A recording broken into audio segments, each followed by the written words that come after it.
Global IT के YouTube channel में आप सभी का एक बार फिर से स्वागत है। आज जो हम लोग स्टार्ट करने वाले हैं इंजीनियरिंग ड्राइंग, ठीक है, ये सब्जेक्ट स्टार्ट करेंगे और ये जो है हमारा आईटी फर्स्ट ईयर के लिए है, ऑल ट्रेड के लिए है। और यहाँ पे आप देख रहे होंगे जो ये हमारी सीरीज स्टार्ट होने वाली है, इसका नाम है सुपर 6 सीरीज। सुपर 6 सीरीज नाम इसका इसलिए रखा गया है क्योंकि हम लोग इसमें एक पार्ट में लगभग 6 क्वेश्चन करेंगे, हर एक पार्ट में 6 क्वेश्चन किया जाएगा, तो इसलिए इसका नाम हम लोगों ने सुपर 6 सीरीज रखा हुआ था। और जो आपकी एग्जाम में भी क्वेश्चन आएगा ना, उसमें भी आपकी ड्राइंग से 6 क्वेश्चन आएंगे। कितने आएंगे? 6 क्वेश्चन आएंगे। एग्जाम में आपका थ्योरी के नाम से आता है कि भाई थ्योरी में आपके 50 क्वेश्चन है, ठीक है, लेकिन हालांकि होता क्या है कि थ्योरी में आपके 38 क्वेश्चन रहते हैं। थ्योरी के लिखा रहेगा 50 क्वेश्चन एक पार्ट में, तो उसमें थ्योरी लिखा रहता है, ठीक है। तो थ्योरी के 38 क्वेश्चन होते हैं, वर्कशॉप कैलकुलेशन के 6 क्वेश्चन होते हैं, और ड्राइंग के आपके ईडी के जो है ये आपके 6 क्वेश्चन होते हैं। तो टोटल मिलाकर के 50 हो जाता है। और जो आपके 25 क्वेश्चन है वो एम्प्लॉयबिलिटी स्किल्स होती है। एक क्वेश्चन 2 नंबर का होता है, इसीलिए कुछ लोग ये सोचते हैं कि चलो थ्योरी का ही 38 क्वेश्चन थ्योरी पढ़ लिया जाए, उसी में हम लोग पास हो जाएंगे। तो पास तो होने हो जाएंगे, लेकिन अगर आपको एक अच्छा नंबर चाहिए तो उसके लिए आपको इन सब्जेक्ट को भी पढ़ना पड़ेगा। लोग सोचते हैं यार वर्कशॉप कैलकुलेशन ईडी छोटा सिलेबस 6 क्वेश्चन आता है, इसको नहीं पढ़ते हैं, बट यहीं से आपका नंबर गेन कर सकते हैं, आप अपने परसेंटेज को बढ़ा सकते हैं। तो इसको आपको छोड़ना नहीं है। छोटा सिलेबस है तो आपको छोटा मतलब कम पढ़ना भी है। कम पढ़ेंगे आपको कहते हैं ना बढ़िया प्रॉफिट होगा। इससे जो WCS और ईडी दोनों से 6 क्वेश्चन का मतलब हो गया 2-2 नंबर। एक क्वेश्चन आपको कितने नंबर के? 2 नंबर के, मतलब आप 6 क्वेश्चन नहीं छोड़ रहे, आप 12 नंबर इसमें छोड़ दोगे, 12 इसमें छोड़ दोगे, टोटल 24 नंबर का नुकसान हो जाएगा। इसलिए हमें इसको भी साथ साथ में पढ़ना, और हम लोग 6 क्वेश्चन लेके चलेंगे। छोटी छोटी क्वेश्चन रहेंगे तो आपको समझने में और पढ़ने में भी इंटरेस्टेड रहेगा। छोटी वीडियो देखेगी, कम क्वेश्चन रहेंगे और आसानी से समझ में आएगा, तो मजा भी आएगा। चलिए, और जो बात करेंगे हम लोग जो आपको क्वेश्चन पढ़ाएंगे उसके पीडीएफ के बारे में। तो पीडीएफ के लिए हमें इस वेबसाइट पे जाना पड़ेगा, www.globaliti.org। इस वेबसाइट पर जाकर के आप पीडीएफ को डाउनलोड कर सकते हो। प्लस जो आपका इंजीनियरिंग ड्राइंग का ना, उसकी पेड क्लासेज भी है। जो लोग अगर पूरा डिटेल में सच में जानना चाहते हैं कि अगर मान लीजिए क्वेश्चन में एग्जाम में बदल जाए या कुछ भी, आप पूरा सिलेबस अगर ड्राइंग का पढ़ना चाह रहे हैं, बहुत ज्यादा नहीं है, बहुत कम वीडियो होगी, मुझे लग रहा है 10-12 वीडियो होंगी और छोटे वीडियो में कवर किया गया है। तो अगर आप उसको पढ़ना चाहते हैं तो आप प्ले स्टोर से ग्लोबल आईटीआई का मोबाइल ऐप डाउनलोड करके वहां पे आप क्लासेस ज्वाइन करके पढ़ सकते हैं इंजीनियरिंग ड्राइंग को भी, ठीक है। और जो पीडीएफ है उसको आप यहां से डाउनलोड कर सकते हैं, www.globaliti.org। कैसे करना मैं थोड़ा सा यहाँ बता देता हूँ आपको अपने मोबाइल फोन के गूगल में सर्च करना है ग्लोबल आईटीआई। जैसे ही सर्च करेंगे आपको पहली वेबसाइट मिल जाएगी ग्लोबल आईटीआई के नाम से, आपको इस पर क्लिक कर लेना है। क्लिक करेंगे नया टैब कुछ इस तरह से ओपन होगा। हम हमारे बारे में नई अपडेट आईटीआई कोर्स नॉर्मली आपको मोबाइल फोन में नहीं दिखाई देंगे, इसलिए आपको राइट हैंड कॉर्नर में 3 डॉट बना हुआ उस पर क्लिक करना होगा। जैसे क्लिक करेंगे सारे ऑप्शन आपके सामने होंगे। यहाँ पे आईटीआई कोर्स पर क्लिक करेंगे तो यहाँ पे इसमें आपको इंजीनियरिंग ड्राइंग का सेक्शन मिल जाएगा। इंजीनियरिंग ड्राइंग पे क्लिक कर लीजिएगा। क्लिक करेंगे नया टैब कुछ इस तरह से ओपन होगा और यहाँ पे नीचे को स्लाइड करना होगा। देखिए पहले ITI second year engineering drawing और इसके जस्ट नीचे ITI first year engineering drawing है। इस पर क्लिक करके आप पीडीएफ वगैरह को डाउनलोड कर सकते हैं, ठीक है। चलिए हम लोग क्वेश्चन की तरफ चलेंगे। आज का पहला क्वेश्चन हमारा, एक मानक अभ्यास के रूप में कौन सी शीर्षक ब्लॉक स्थिति सही दिखाएगी। देखिए ये एक पेपर है, पेपर ये आपका क्या ड्राइंग शीट होगी। ड्राइंग शीट पे ये आपके बॉर्डर वगैरह बनाए गए हैं और इसके साथ टाइटल ब्लॉक है, लिखा है ना, यहाँ पे देखेंगे टाइटल ब्लॉक लिखा हुआ है। क्या लिखा हुआ है? Title block. तो वही दे रखा है कि एक में टाइटल ब्लॉक यहाँ बनाया, कहाँ बनाया एक तरह बोला जाए तो ड्राइंग शीट होगी, आप सामने खड़े हो जाएंगे तो नीचे बना हुआ और आपके बाएं हाथ के साइड, तो आप कह सकते हैं कि बाएं साइड नीचे के कॉर्नर में टाइटल ब्लॉक बना हुआ है। इस वाले फिगर में टाइटल ब्लॉक कहां बना रखा है? यहाँ बनाया, मतलब राइट साइड बनाया है, ऊपर वाले कोने में बनाया है। इस वाले फिगर में देखेंगे सी वाले ऑप्शन में, इसमें जो टाइटल ब्लॉक बनाया गया है, इसमें जो टाइटल ब्लॉक आपको बनाया, थोड़ा सा इसको मैं छोटा कर लेता हूं, ठीक है। इसमें टाइटल ब्लॉक कहां बना हुआ है? इस वाले में हम देख रहे हैं, इसमें जो टाइटल ब्लॉक है राइट साइड है, दाहिने साइड है भाई, इधर लेफ्ट है इधर राइट है। राइट साइड नीचे कॉर्नर में बना है और इसमें लेफ्ट साइड है, उधर राइट इधर लेफ्ट, लेफ्ट साइड है ऊपर कॉर्नर में। तो हमें ये चीज पता होना चाहिए कि टाइटल ब्लॉक होता कहां है। तो किसी भी ड्राइंग शीट पर आप याद रख लीजिए आज से कि टाइटल ब्लॉक हमेशा, आप लिख भी सकते हैं स्टार बना करके, कि जो हमारे ड्राइंग शीट पर टाइटल ब्लॉक होता है वो हमेशा राइट साइड नीचे कॉर्नर में होता है। कहां होता है? राइट साइड होता है, नीचे वाले कॉर्नर में होता है। तो कौन से फिगर में टाइटल ब्लॉक राइट साइड है? तो देखिए इसमें तो लेफ्ट साइड टाइटल ब्लॉक है, इसमें भी लेफ्ट साइड है, तो ये दोनों ऐसे ही गलत हो गए। किधर है कॉर्नर में, ऊपर नीचे, उससे हमें नहीं मतलब है। सबसे पहले तो ये ध्यान देना कि टाइटल ब्लॉक राइट साइड होता है, तीन दिनों में टाइटल ब्लॉक लेफ्ट साइड है। अब इसमें भी देखिए राइट साइड टाइटल ब्लॉक है और इस वाले में भी राइट साइड टाइटल ब्लॉक है, तो अब दो हमें राइट साइड वाले मिल गए। अब ऊपर होगा कि नीचे, तो मैंने आपको बताया कि टाइटल ब्लॉक का मतलब राइट साइड नीचे कॉर्नर में होता है, या ऊपर कॉर्नर में या नीचे कॉर्नर में है। इसका मतलब ऑप्शन सी आपका सही होगा कि ये नीचे कॉर्नर में है, ठीक है ये चीज। और इसका कभी कभी साइज भी पूछ लेता है, तो जो टाइटल ब्लॉक होता है हमारा ना, टाइटल ब्लॉक एक तो राइट साइड नीचे कॉर्नर में हो गया, दूसरे इसकी कभी कभी लंबाई चौड़ाई पूछता था, ये 185 और 65, ये इसका साइज रहता है जनरली। 185 mm लंबाई और 165 चौड़ाई रहता है टाइटल ब्लॉक का, ठीक है। चलिए नेक्स्ट क्वेश्चन पे चलेंगे। अगला देखिए, कह रहा है मानक के अनुसार सर्कल में कौन सा आयाम, कौन सा डायमेंशन सही ढंग से चिन्हित किया गया है। तो देखिए यहाँ पे डायमेंशनिंग दिखाई गई है। अब हमें पहचानना है कि चारों ऑप्शन में कौन सी डायमेंशनिंग सही है।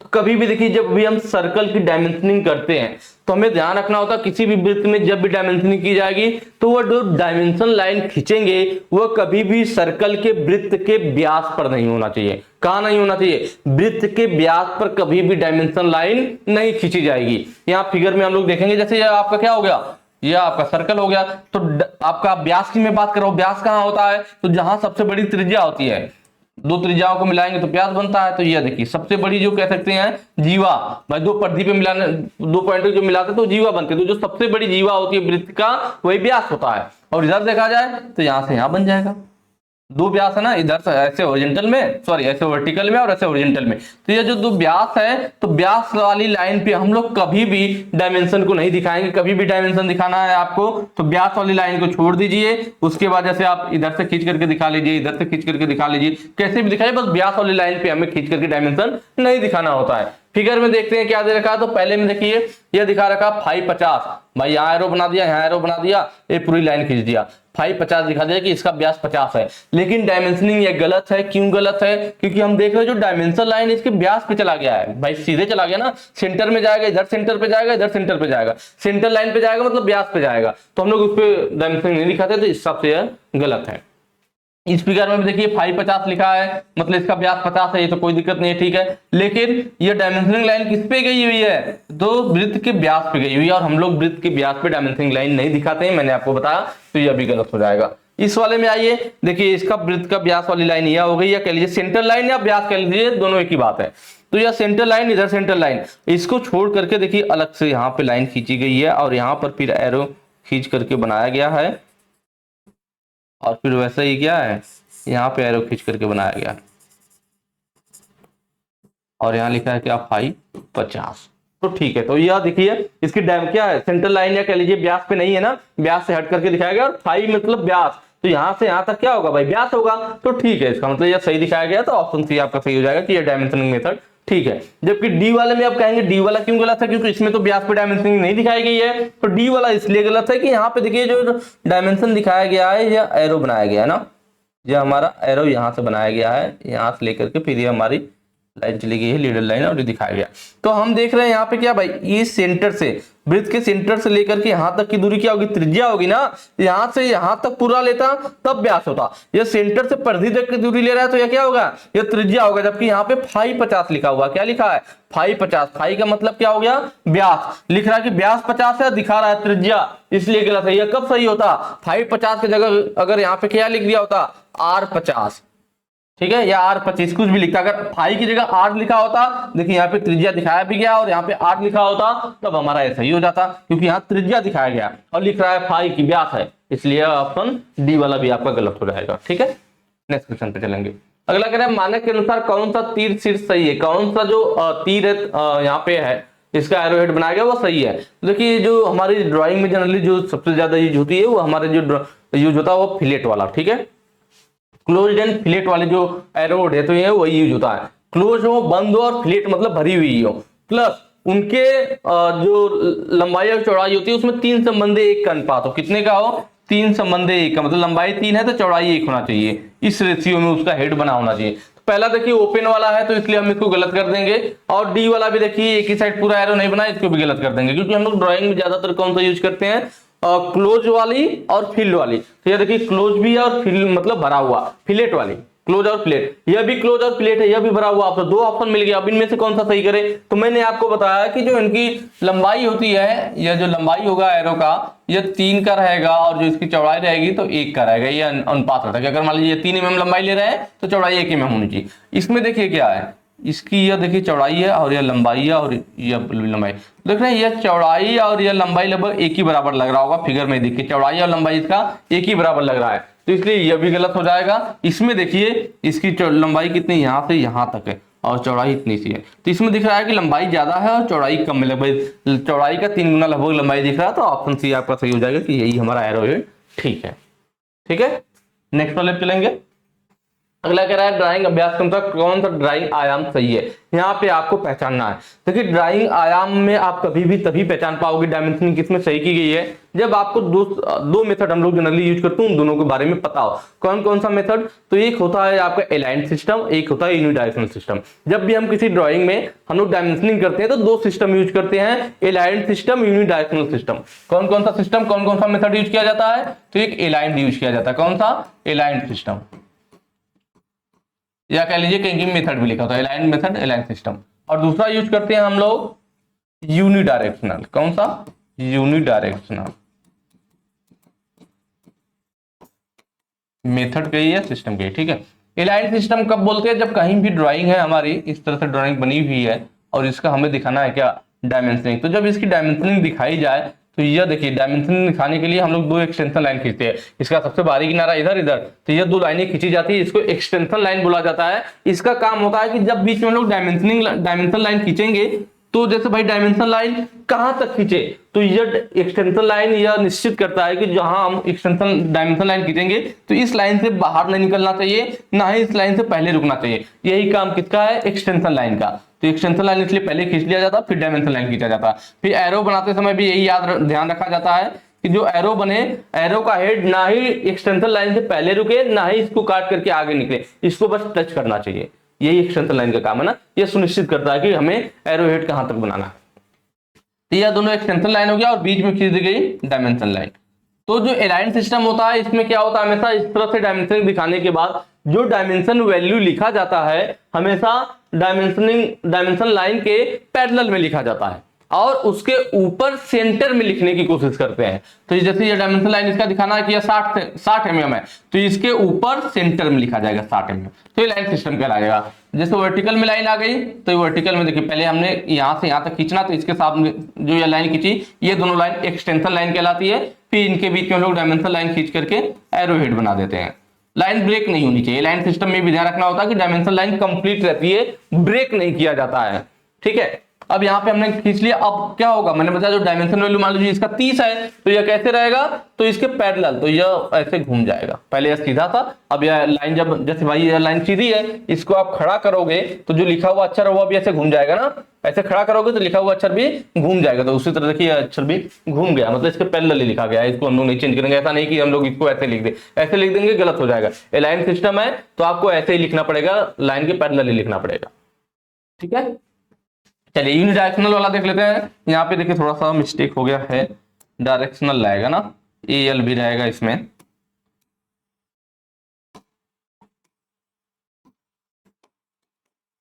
ठीक है, यूनिडायरेक्शनल में क्या होगा कि हमें मान लीजिए ये फिगर दे रखा है इसी टाइप से, सेम ले लेते हैं। अब इसमें हम लोग ध्यान देते हैं, इसमें जो डायमेंशन पहले एक्सटेंशन लाइन खींच लेंगे और जो डायमेंशन लाइन रहेगा उसको बीच में ब्रेक कर दिया जाता है। सेंटर में हम लोग क्या करते हैं, डायमेंशन लाइन को तो सेंटर में ब्रेक करके, सेंटर में डायमेंशन को लिखते हैं, ब्रेक करके लिखते हैं। कितना है, मान लीजिए 60 था तो यहाँ पे 60 लिख देंगे। हालांकि हॉरिजॉन्टल लाइन कभी कभी कंप्लीट भी रहती है, इसके ऊपर जैसे अलाइंड सिस्टम में डायमेंशन दिखाया ना, वैसे हम यूनिडायरेक्शनल में भी दिखा सकते हैं, लेकिन हॉरिजॉन्टल लाइन में दिखा सकते हैं, कट भी करके, ब्रेक भी करके, या कंप्लीट भी दिखा सकते हैं। लेकिन अगर कोई यूनिडायरेक्शनल सिस्टम से मेथड से अगर आप डायमेंशन दिखा रहे हो और कोई लाइन हॉरिजॉन्टल नहीं है, समांतर के अलावा कैसे भी लाइन, सॉरी हॉरिजॉन्टल के अलावा वो लाइन कैसी भी हो, चाहे वर्टिकल हो चाहे तिरछी हो, तो उनको हमें 100% ब्रेक करके ही लिखना पड़ेगा। यही रूल है किसका, यूनिडायरेक्शनल सिस्टम का। जैसे अब ये वर्टिकल में आ गए तो इसको हम लोग ब्रेक करके डायमेंशन लिखेंगे, 30 था तो ब्रेक करके।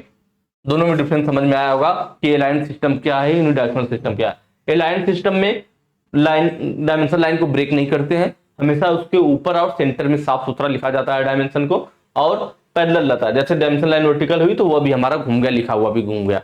जबकि यूनिडायरेक्शनल सिस्टम में हमेशा हुआ जो लिखा हुआ अक्षर होता है वो वर्टिकल ही सीधा ही लिखा जाता है, उसको नहीं घुमाया जाता, और लाइन को हमेशा ब्रेक करके सेंटर में लिखते हैं। ये दोनों का डिफरेंस हो गया मेन। और एक चीज, इसको पढ़ने के लिए, इस ड्राइंग को, अलाइन सिस्टम वाली ड्राइंग को पढ़ने के लिए हमें नीचे से, ड्राइंग के बॉटम से नीचे से पढ़ना पड़ता है और दाहिने तरफ से पढ़ना पड़ता है।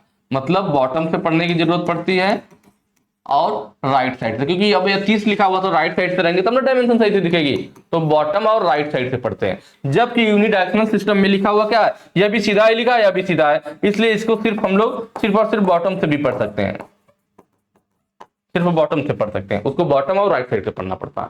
ये डिफरेंस हो गया। अब देखिए यहाँ पे ड्राइंग अभ्यास के अनुसार कौन सा ड्राइंग आयाम सही है कह रहा है, तो पहला फिगर देखिए। अब इसमें देखिए कोई भी लाइन ब्रेक नहीं की गई है, किसी भी फिगर में देखिए कोई भी लाइन ब्रेक नहीं है, कोई भी लाइन ब्रेक नहीं है, इसका मतलब है कौन सा सिस्टम से यह डायमेंशन दिखाया गया है, ये लाइन सिस्टम से दिखाया गया। हम लोग कभी भी ड्राइंग में दोनों सिस्टम नहीं यूज करेंगे, हमेशा एक ही सिस्टम यूज किया, तो लाइन यूज कीजिए, यूनिडायरेक्शनल यूज कीजिए, ठीक है।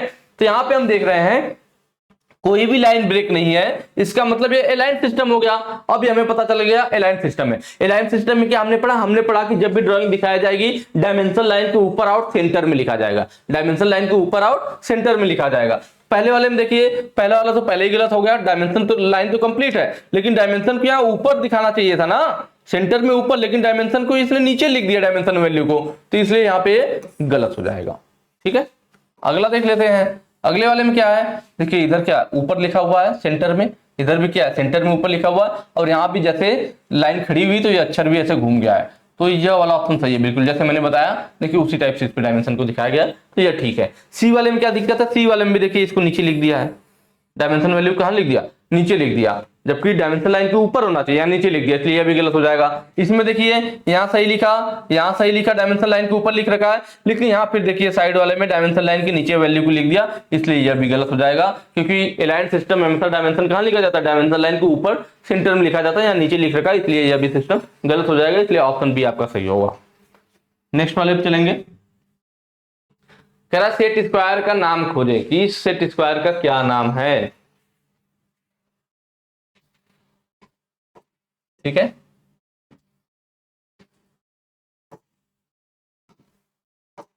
इस सेट स्क्वायर का नाम पूछ रहा है कि सेट स्क्वायर का नाम खोजे, तो ये सेट स्क्वायर दिख रहा है, कैसा है, तो देखिए इसका इधर वाले देखिए, यह वाला हिस्सा और यह वाला हिस्सा दोनों लगभग क्या कर लग रहे हैं आपको, दोनों बराबर दिख रहे हैं ना, और यह दोनों ये लाइन यहाँ मिलाई गई है, ये दोनों एंगल भी बराबर दिख रहे हैं, लगभग 45 डिग्री, तब यह भी हो जाएगा 45 से यह भी हो जाएगा, और ये 90। देखिए हमारे पास दो सेट स्क्वायर होते हैं, एक 45 डिग्री सेट स्क्वायर और एक होता है 30-60 डिग्री सेट स्क्वायर। जो 45 डिग्री सेट स्क्वायर होता है उसमें दो एंगल 45 डिग्री की, एक 90 डिग्री की रहता है। जो 30-60 डिग्री सेट स्क्वायर होता है उसमें एक एंगल 30 डिग्री का, एक एंगल 60 डिग्री का और एक एंगल 90 डिग्री का होता है। 45 डिग्री वाले सेट स्क्वायर को हम लोग, जैसे यहाँ फिगर मैंने ले रखा है, देखिए 45 डिग्री वाले सेट स्क्वायर, क्योंकि दोनों की लाइनें यह बराबर है, इसी से आप पहचान करोगे। जबकि यहाँ पे देखा जाए, एक मिनट थोड़ा सा इसको मैं, आप क्लियर दिख रहा होगा, ठीक है। जबकि यहाँ पे देखा जाए इसको, तो इसमें क्या है, इसमें ये वाली लाइन देखिए आधार वाली इतना है और लंब वाली बहुत बड़ी है, दोनों में फर्क है ना, दोनों बराबर नहीं है, देख के पता चल जाएगा। जैसे ऐसा नहीं कि देख के नहीं पता चलेगा, इसको देखिए देख के लग रहा है कि ये वाली लाइन और ये वाली लाइन दोनों बराबर है, देखिए कि लग रहा है, लेकिन इसमें देखिए ये छोटी है या बहुत बड़ी है, तो जब दोनों लाइन एक छोटी और एक बड़ी हो तब हम समझ जाएंगे क्या है, ये 30-60 डिग्री वाला सेट स्क्वायर। जो 30-60 डिग्री वाला सेट स्क्वायर होता है, इसमें एक एंगल देखिए ये वाला एंगल 90 डिग्री का होता है, ये वाला एंगल जो है बड़ा है तो 60 डिग्री का, ये एंगल देखिए देखने में पतला लग रहा है, बड़ा लग रहा था तो 60, या छोटा लग रहा है तो 30 डिग्री वाला एंगल हो गया। प्लस इसको हम लोग 30-60 degree set square, 30 degree 60 degree set square कहते हैं, या फिर आइसोमेट्रिक सेट स्क्वायर भी बोलते हैं। क्या बोलते हैं, आइसोमेट्रिक सेट स्क्वायर भी बोलते हैं। जबकि इसकी बात देखा जाए सेट स्क्वायर 45 डिग्री वाला, तो इसमें पता ही चल गया कैसे पहचानेंगे, दोनों लाइन लगभग दोनों जो है भुजाएं इसकी बराबर रहती हैं, और इसको हम लोग ऑब्लिक सेट स्क्वायर के नाम से भी जानते हैं। किसके, ऑब्लिक सेट स्क्वायर। यहाँ पे 45 डिग्री वाला दिख रहा था, तो 45 डिग्री सेट स्क्वायर कहिए या ऑब्लिक कहिए, तो ऑप्शन में आपको 45 डिग्री सेट स्क्वायर दिख रहा है, तो ऑप्शन बी आपका सही हो जाएगा। 60-30 वाला तो कहीं दिया भी नहीं है, ठीक है।